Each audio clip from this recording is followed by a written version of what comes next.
दोस्तों, तो आज हम लोग स्किल टेस्ट के बारे में बात करेंगे कि स्किल टेस्ट में ड्राइंग को कैसे ऑब्जर्व करें। और आप लोग के सामने अभी एक बार की स्किल टेस्ट अभी एग्ज़ाम होने वाला है, क्योंकि अभी फिटर ट्रेड का एग्ज़ाम का डेट नहीं आया, तो आप लोग पास अभी काफ़ी समय है कि अपनी तैयारी को और बेहतर कर लें।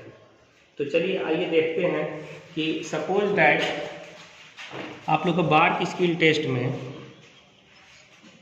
बार स्किल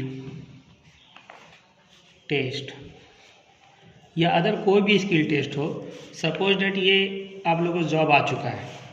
इस जॉब में आप लोग पहले अच्छे से समझे कि इस जॉब में क्या क्या कह रहा है, ऑपरेशन क्या क्या ऑपरेशन करना है, किस किस डायमेंशन को सही ढंग से बनाना है, इसको समझे। और इसके जनरल टॉलरेंस की बात अगर हम करें तो जनरल टॉलरेंस 0.02 mm है, ठीक है। तो general tolerance, with in general tolerance के अंदर ही आप लोग जॉब को तैयार करें, क्योंकि डायमेंशन बहुत इंपॉर्टेंट होता है स्किल टेस्ट में। एक एक डायमेंशन पे आप लोग का मार्क्स रहेगा, इसीलिए हर एक डायमेंशन को विद इन टॉलरेंस में बनाने की कोशिश करें, ठीक है।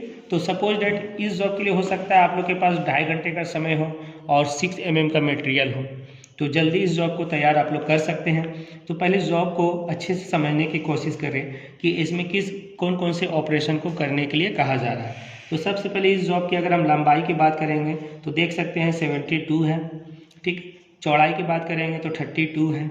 फिर एक देख सकते हैं कि यहाँ पे एक कुछ सिंबल बताया जा रहा है, यहाँ पे भी एक कुछ सिंबल है, तो ये क्या कह रहा है इसको समझेंगे।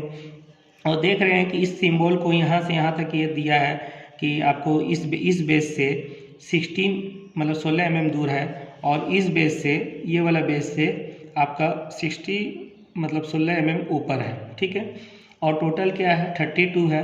तो अगर ये भी शेप का आप लोग डेप्थ अगर मालूम करना चाहेंगे तो कितना है, तो जैसे 32 में मतलब 16 माइनस कर देंगे तो ये डेप्थ कितना बचेगा, 16 बचेगा।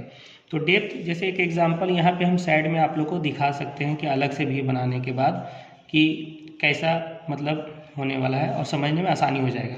तो जैसे एग्जांपल ये मान लिया आप लोग का क्या है, एक डेप्थ है, तो ये डेप्थ कितना है यहाँ पे हम साइड में दिखा रहे हैं। ये डेप्थ आप लोग को 16 है, ये पता है, लेकिन यहाँ से यहाँ कितना है ये आप लोग को पता नहीं है, यहाँ से यहाँ कितना है ये पता नहीं है। जैसे यहाँ पे एग्जांपल देख सकते हैं, यहाँ से यहाँ कितना है ये आप लोग को पता नहीं चल रहा, और यहाँ से यहाँ तक डायमेंशन कितना लेंगे ये भी नहीं दिया हुआ है। तो इस जॉब में का टॉपिक हो जाएगा मिसिंग डायमेंशन, मतलब हम मिसिंग डायमेंशन को कैसे फाइंड करेंगे। तो आइए देखते हैं। ट्रिग्नोमेट्री का सहारा लेना होगा आपको, तो इसीलिए आप लोग को ट्रिग्नोमेट्री का बेसिक नॉलेज रखना होगा, और नहीं अगर मालूम है तो आप लोग इसकी नॉलेज को ले लें, क्योंकि ये बहुत इंपॉर्टेंट है इस जॉब को ऑब्जर्व करने के लिए। तो देखिए यहाँ से यहाँ यह कितना होगा इसकी बात हम बाद में करेंगे, पर ये समझिए कि यहाँ से यहाँ ये कितना है। जैसे एग्जांपल यहाँ से यहाँ ये कितना डायमेंशन होगा ये पता नहीं है आपको, ठीक। तो जैसे कि हम जानते हैं tan थीटा p/b, तो देखिए ये इसलिए लिखे हैं क्योंकि समझिए कि यहाँ पे एक आपको एंगल दिया हुआ है, मतलब यहाँ पे एक एंगल दिया हुआ है कितना, 45 डिग्री का, ठीक है। तो थीटा का जस्ट सामने वाला क्या कहलाता है, p लंब। तो यहाँ पे आपका लंब मतलब ये p हो गया, जो कि कितना दिया हुआ है 16। लेकिन ये यहाँ से यहाँ ये जब ये लंब है तो ये क्या हो जाएगा बेस, तो बेस आपको पता नहीं कितना है, तो इसको आप b ही रहने देते हैं। तो tan थीटा यहाँ कितना 45, याद रखिएगा थीटा का सामने वाला को लंब बोलते हैं, तो यहाँ 45 दिया हुआ है थीटा मेरा, तो यहाँ 45 डिग्री लिख दीजिए। उसके बाद आपको क्या दिया हुआ, p मेरा 16 है और b निकालना है, तो tan 40 डिग्री का मान होता है 45 डिग्री का मान होता है 1, ठीक है। उसके बाद 16 और b, अब इसको क्रॉस गुना कर दीजिएगा तो आप b गुना 1 बराबर 16 हो जाएगा। तो v का वैल्यू कितना निकलेगा 16/1, तो 1 से जब आप भाग दीजिएगा डिवाइड कीजिएगा तो 16 ही आएगा, 16 mm। तो आपको यहाँ पता चल गया कि यहाँ से यहाँ तक का डायमेंशन जो क्या है 16 mm है, ठीक है। मतलब यहाँ से यहाँ क्या है 16 mm है। तो जनरली आप लोग ये भी ध्यान रख सकते हैं कि अगर 45 डिग्री एंगल है तो जो बेस होगा जो लंब होगा वही बेस भी होगा, उतना ही मान होगा। जितना लंब का मान होता है उतना बेस का भी मान होता है, ये 45 डिग्री के एंगल में। लेकिन सपोज डैट यहाँ 30 या 60 होता तो फिर ये यहाँ पे मान आपको यहाँ पे 10, 30 या 60 का आपका वैल्यू पुटअप करना पड़ता और उसके अनुसार आपको कैलकुलेशन करना पड़ता, तो ये मान चेंज हो जाता। तो यहाँ पे 45 है, तो ये जनरली आप लोग वहाँ पे डायरेक्टली भी निकाल सकते हैं जब 45 डिग्री एंगल बोला जाए तो, कि ये 45 डिग्री का जब ये 16 है तो ये भी 16 होगा, क्योंकि यहाँ पे एक समकोण बन रहा है 90, तो ये एंगल कितना बचेगा 90 और 45, क्योंकि तीनों भुजा का मान होता है 180 डिग्री।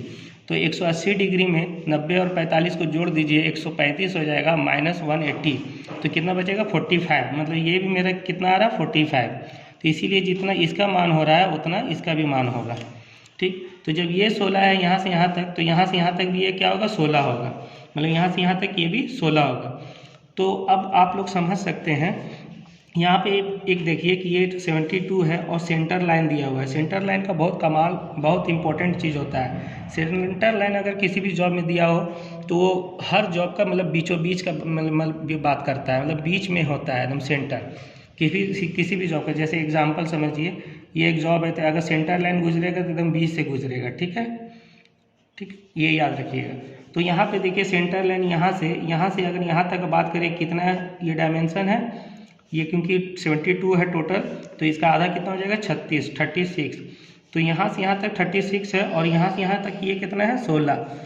तो यहाँ पर मतलब यहाँ से यहाँ तक एक लाइन अगर खींचेंगे तो समझने की कोशिश कीजिए कि यहाँ से यहाँ तक ये क्या होगा 16, मतलब यहाँ से यहाँ है 16 और टोटल ये देखिए यहाँ से यहाँ कितना है 36, यहाँ से यहाँ 36 और यहाँ से यहाँ 16।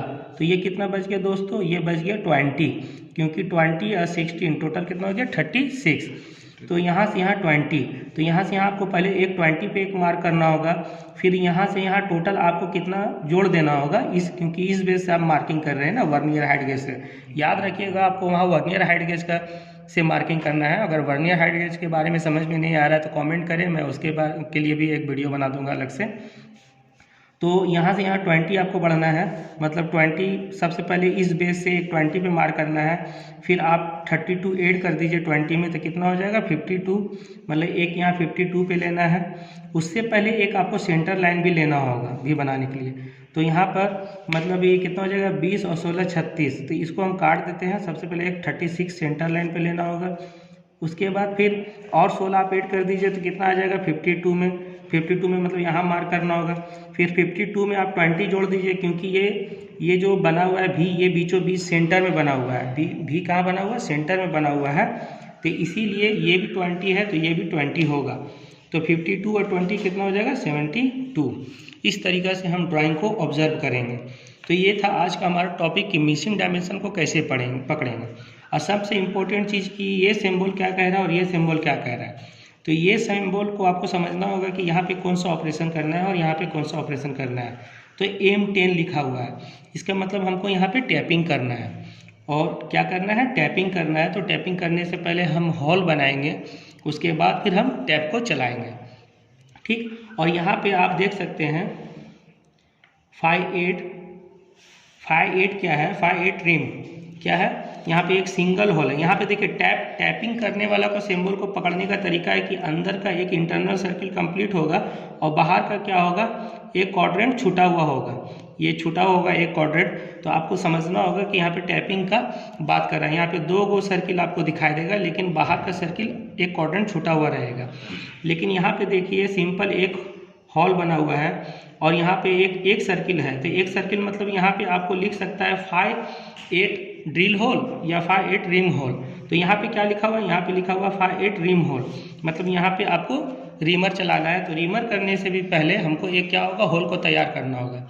तो इसके लिए एक अलग होल तैयार होगा, इसके लिए एक अलग होल तैयार होगा। ये नहीं कि दोनों का एक ही ड्रिल बीट लेंगे और दोनों के लिए एक ही होल बनाएंगे, नहीं है, ये गलत हो जाएगा। अगर आप लोग के इसके बारे में अगर वीडियो चाहिए तो कमेंट करें, मैं अलग से एक वीडियो बना दूंगा।